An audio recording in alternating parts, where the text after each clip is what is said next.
Electromotive force, electromotive force ये क्या होता है? देखो मान लो एक सर्किट बना, तो ये सेल है,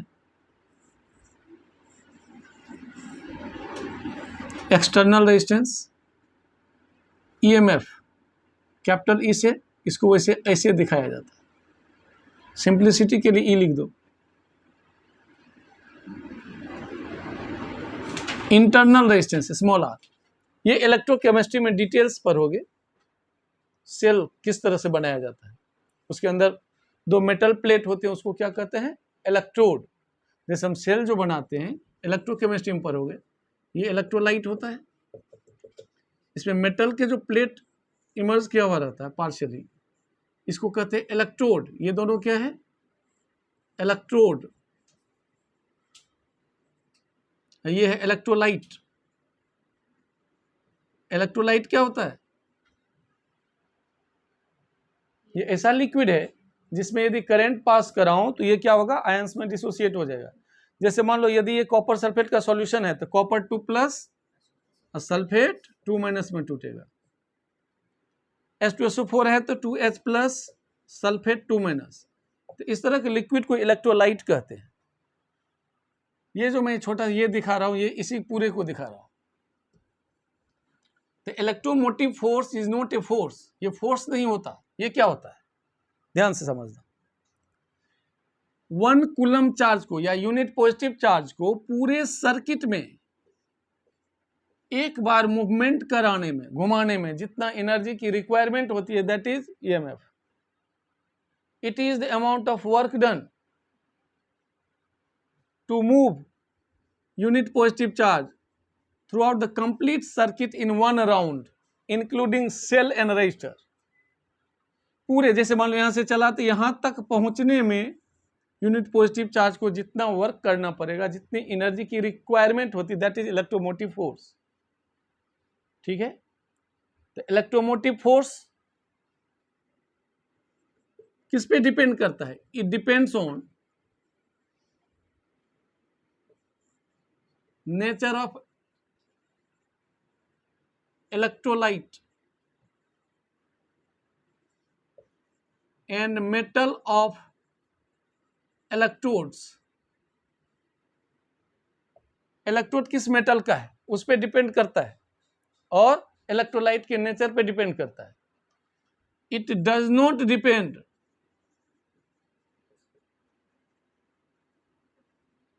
किस पे डिपेंड नहीं करता? Distance between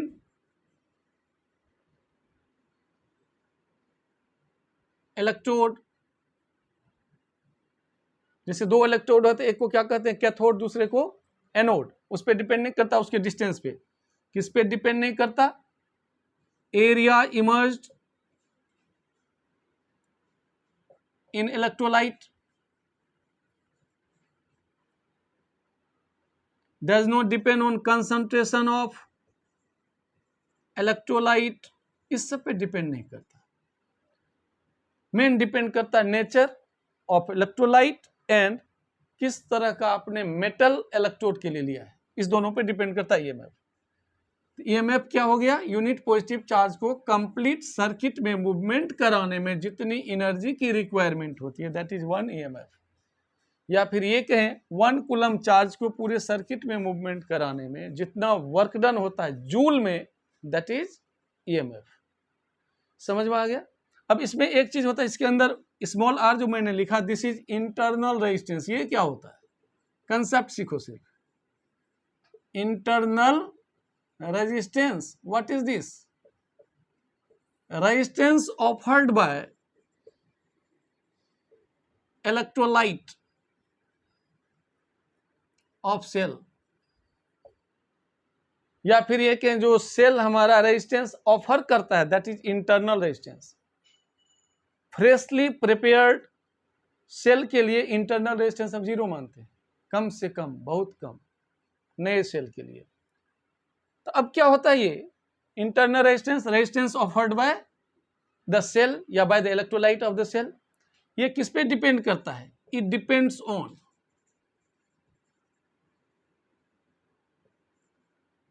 distance between electrodes यानी R प्रोपोर्शनल L, जितना डिस्टेंस उतनी ज्यादा resistance. Area of electrode immersed in electrolyte.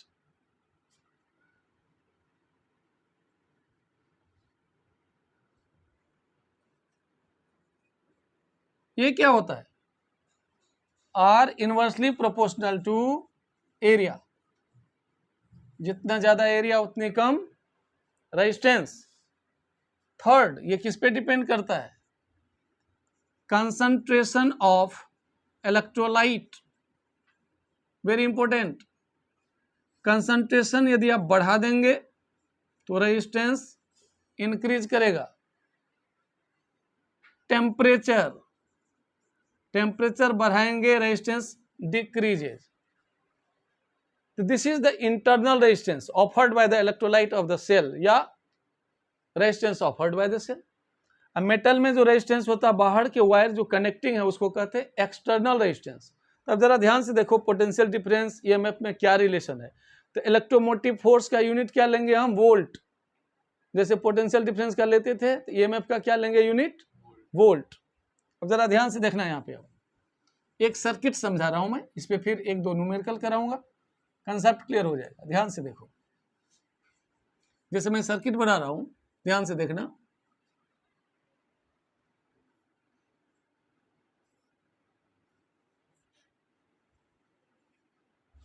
This is EMF. Cell में जब भी बोला जाएगा ना, तो ईएमएफ बोला जाएगा।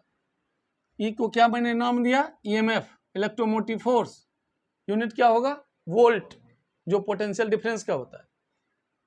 इसके अंदर या तो ऐसे ऐसे करके रेजिस्टेंस का नोटेशन दो, या फिर सिंपल आर लिख दो। स्मॉल आर का मतलब हुआ इंटरनल रेजिस्टेंस, ये एक्सटर्नल रेजिस्टेंस है। स्मॉल आर क्या हो गया? Internal resistance. समझ में आया? नहीं, कैपिटल आर एक्सटर्नल रेजिस्टेंस। अब देखो, यहां से करंट पास हुई, करंट फ्लो हो रही है, come back to pavilion. Cell से जितना निकलेगा उतना रिटर्न होगा। तो यहां पे जिस तरह से I equal to V by R होता था, उसी तरह यहां लिखेंगे current equal to total EMF divided by total resistance. यहां पे देखो, ईएमएफ तो E है, रेजिस्टेंस क्या है? सीरीज में R plus r, same current pass हो रही है, इसलिए टोटल रेजिस्टेंस कितना हो गया? Internal resistance plus external resistance. अब क्रॉस मल्टीप्लीकेशन कर दो, I multiplied by R plus r will be capital E, और I R plus I small r is equal to capital E, और I capital R equal to E minus I multiplied by small r। ये जो I multiplied by capital R है, इसको हम क्या लिखते हैं? This is terminal PD। इसको हम लिख सकते हैं V equal to E minus I R. V है terminal PD, potential difference. Small I R के प्रोडक्ट को कहते हैं लॉस्ट वोल्ट, जो वोल्ट लॉस्ट हुआ कहां पे? Inside the cell. This is electromotive force. ये रिलेशन है टर्मिनल PD। तो V इक्वल टू, इसको क्या लिखते हैं? V, तो V equal to I R. यहां तक क्लियर है? ये रिलेशन हो गया V equal to E minus I R. देखो, ये पॉजिटिव और निगेटिव टर्मिनल के बीच जो पोटेंशियल डिफरेंस होता है, दिस इज टर्मिनल PD। तो या तो V equal to E minus I R बोलो, या V equal to I multiplied by capital R, दोनों एक ही बातें हैं, सेम रिजल्ट आएगा।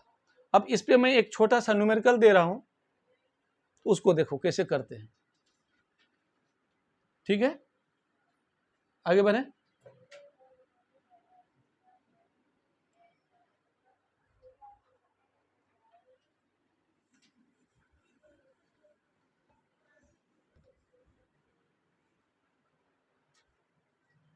इसमें क्या क्या निकालना है सर्किट में? Current, lost volt, terminal PD, और मैक्सिमम करंट निकालना है इसमें, इस सर्किट में। ईएमएफ कितना गिवन है हमारे पास 20 volt. Small r 1 ohm is the internal resistance. कैसे निकालते हैं देखो ध्यान से,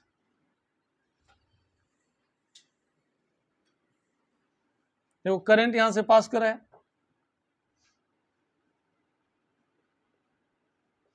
तो current equal to total EMF divided by total resistance.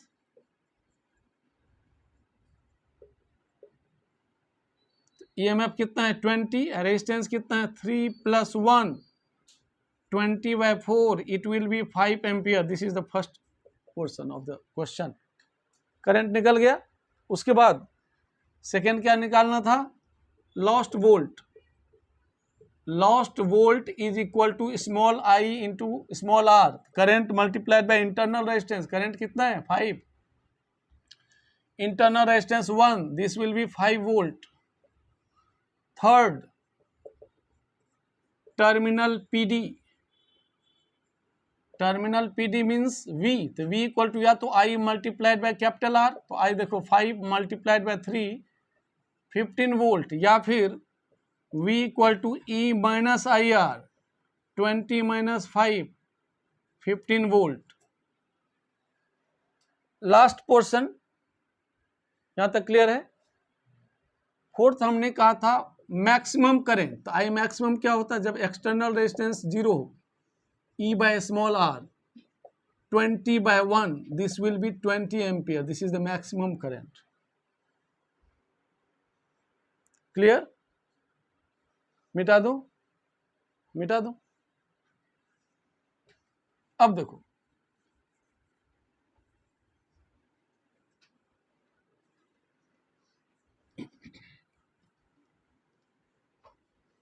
एक चार्जिंग डिस्चार्जिंग की बात होती है, क्वेश्चन में ध्यान देना होता है। जैसे यदि सेल इस तरह से दिया हुआ है, करंट पॉजिटिव टर्मिनल से निगेटिव से पॉजिटिव आ रही है, करंट निगेटिव टू पॉजिटिव, इसका मतलब हुआ क्या हो रहा है, सेल डिस्चार्ज हो रहा है। This is the case of discharging. Discharge में क्या होता है, EMF is greater than terminal PD. इस समय हम इक्वेशन लगाते हैं V equal to E minus IR। और एक पॉइंट याद रखना, न्यूमेरिकल में भी क्लियर करेंगे। For the calculation of current,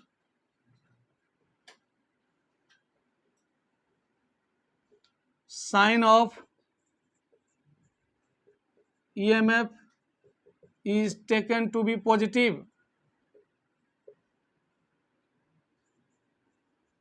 positive, ये ध्यान रखना है, नोट कर लो इसको। दूसरा कंसेप्ट होता है चार्जिंग।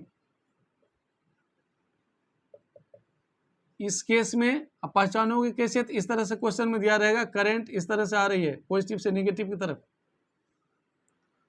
इस समय V ग्रेटर देन E हो जाता है, V equal to E plus IR लगाते हैं।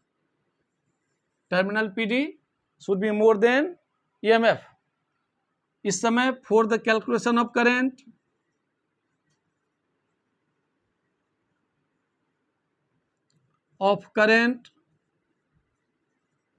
Sign of EMF is taken to be negative. Negative sign लेते हैं। अभी मैं एक क्वेश्चन करा के इसको क्लियर कर रहा हूं। This is the sign of charging. यदि पॉजिटिव से देखो इस क्वेश्चन को, EMF of this first cell हमने लिया 20 वोल्ट, सेकेंड सेल का ईएमएफ हमने लिया 12 वोल्ट, 8 वोल्ट ले लो, 8 वोल्ट। इंटरनल रेजिस्टेंस ले लो यहाँ पे R1 0.5 ओम, ये R2 0.5 ओम, ये 1 ओम, ये भी 1 ओम। ठीक है, क्वेश्चन है कैलकुलेट। चलो इस सेट क्वेश्चन लिख देते हैं।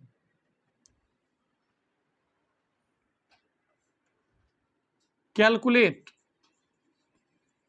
Number first, terminal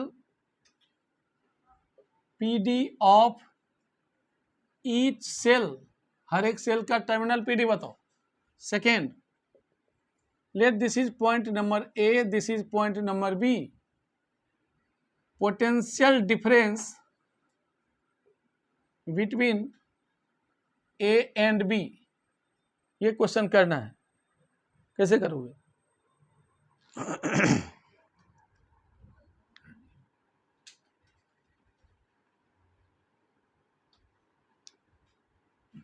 कराऊं?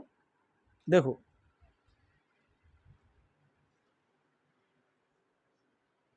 क्या क्या निकालना हमें ना, terminal PD of each cell, second part potential difference between A and B, यही करना है। अब जरा ध्यान से देखो, क्वेश्चन नोट कर लिया?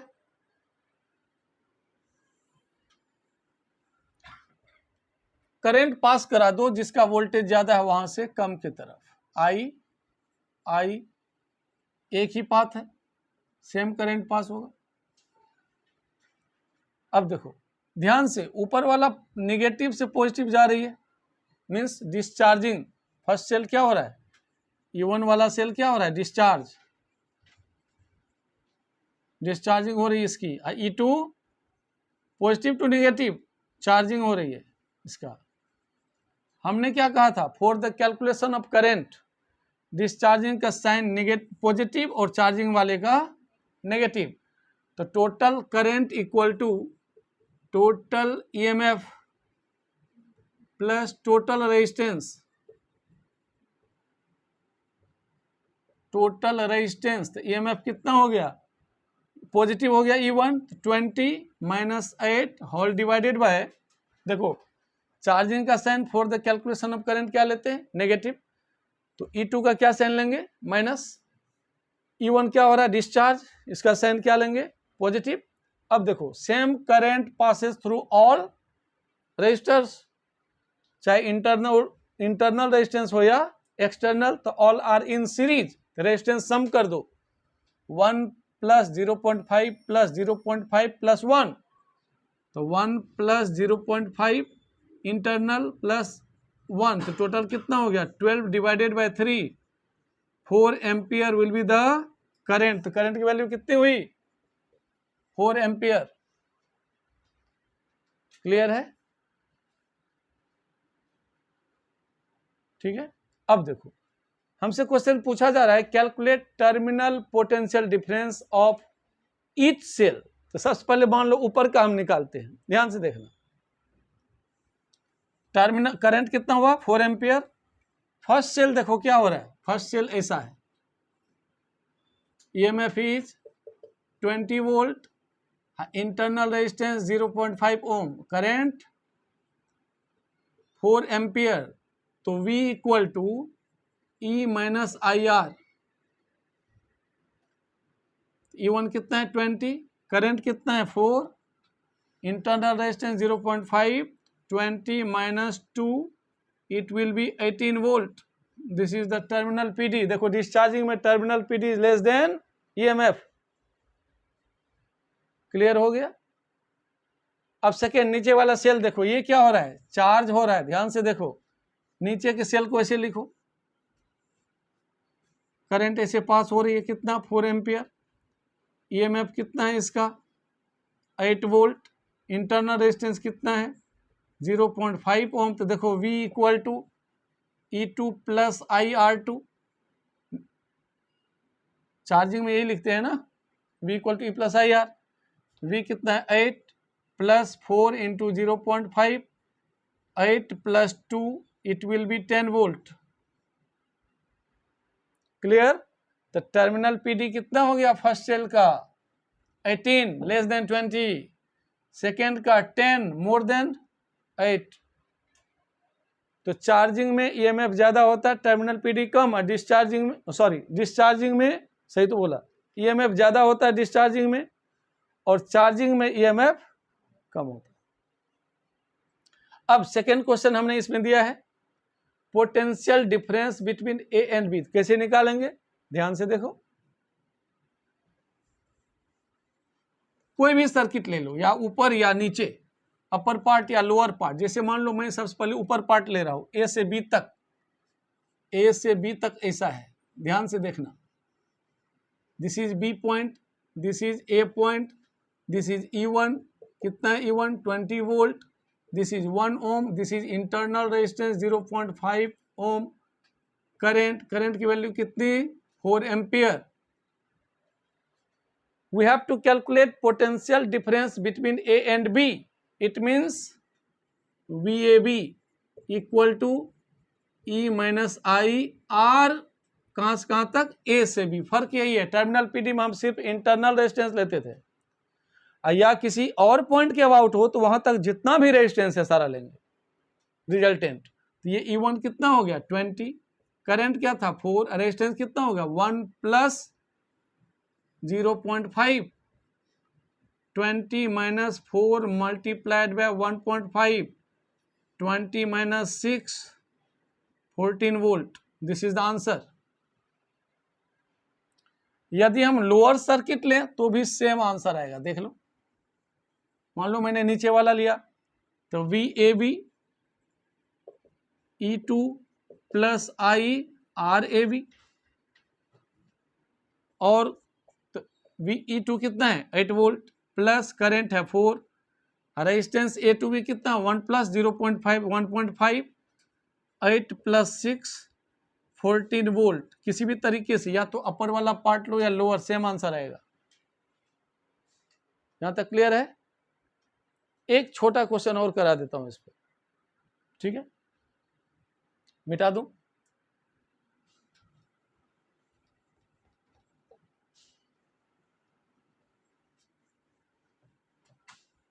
ये है छोटा सा क्वेश्चन, जैसे मान लो this is the cell,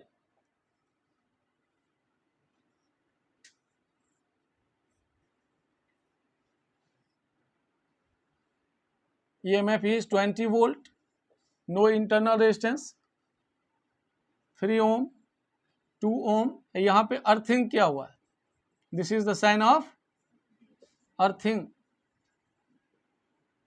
this point is M, this point is N। Question है कैलकुलेट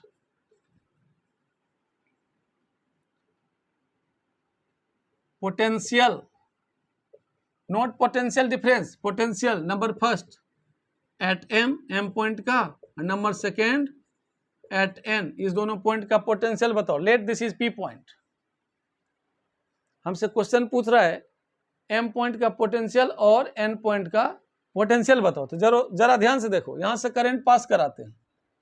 हमने सीखा जितना सेल से करंट निकलेगा उतना ही रिटर्न बैक होगा। तो यहाँ पे देखो current equal to total EMF कितना है 20, और टोटल रेजिस्टेंस क्या हुआ 3 + 2 both are in series, 3 + 2 20/5, this will be 4 ampere.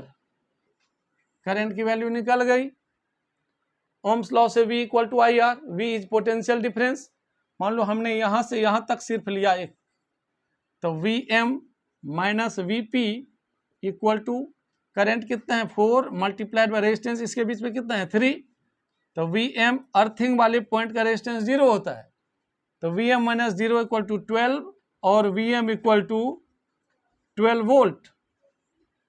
यदि N का निकालेंगे तो फिर VP minus VN equal to IR, I कितना है इसमें 4, रेजिस्टेंस इज 2, अर्थिंग वाले पॉइंट का पोटेंशियल कितना 0, 0 माइनस VN इक्वल टू 8, और VN equal to minus 8 volt. This is the answer.